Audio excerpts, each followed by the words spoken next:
Bonjour à tous, bienvenue dans Toute Intimité, le petit programme qui traite de la sexualité sans aucun tabou grâce à Adriana et à Gilbert. Bonjour à tous les deux. Bonjour. Une émission, une question aujourd'hui, Gilbert. Comment continuer à avoir une activité sexuelle épanouie quand on a une infection sexuellement transmissible? On ne va pas toutes les énumérer, mais il y en a pas mal. Il y en a pas mal. Il y a quoi le plus important?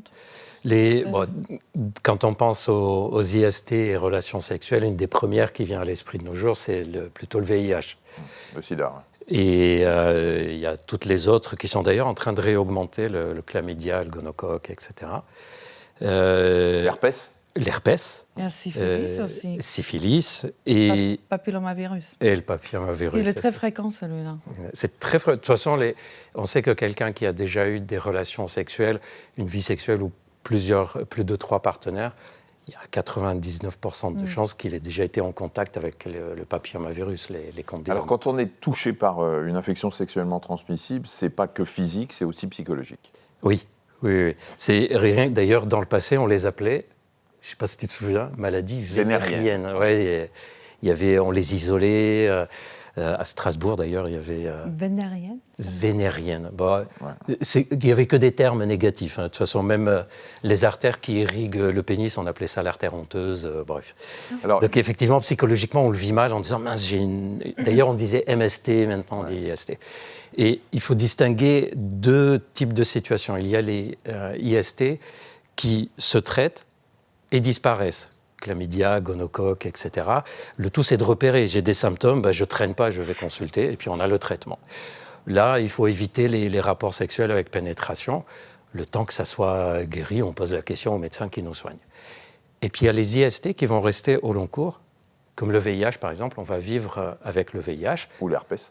Ou l'herpès. Là, pour l'herpès, il faut éviter les rapports sexuels pendant les poussées.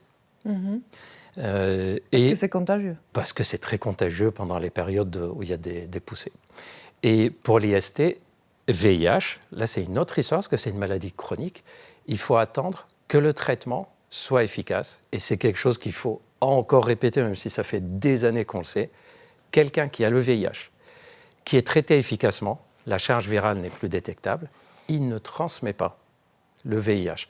Mais à condition que le traitement soit efficace, que le médecin qui le suit lui dise voilà, on est dans une période où ça y est, la charge virale n'est plus détectable et qu'il prenne correctement, évidemment, le traitement.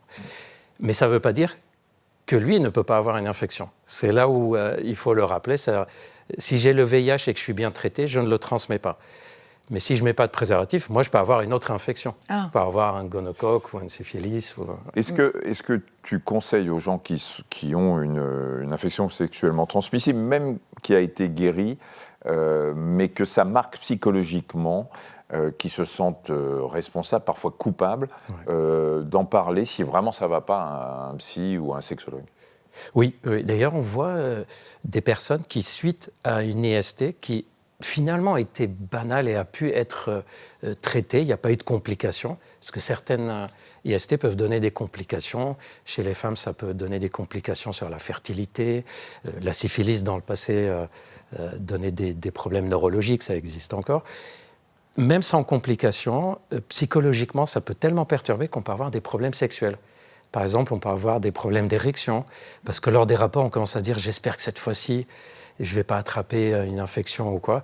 Donc effectivement, si on sent qu'après l'IST, on est trop perturbé, il vaut mieux en parler au minimum au médecin qui nous soigne, consulter un sexologue, psychologue ou faire quelque chose pour que ça ne soit pas un traumatisme en fait, vécu et qu'à chaque rapport sexuel, ça nous rappelle qu'il faut refaire attention.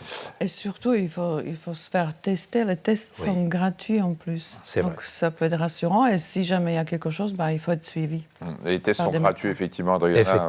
Tu as raison de le souligner. Les tests sont gratuits en laboratoire pour aller se faire dépister si vous avez le moindre doute, un symptôme, des démangeaisons ou autre, pour éviter justement de le traîner, d'avoir des séquelles ou de le transmettre. Vous allez dans un laboratoire de façon très très discrète, on vous fera le test. Merci beaucoup à tous les deux. On se retrouve très vite pour un nouveau En toute intimité.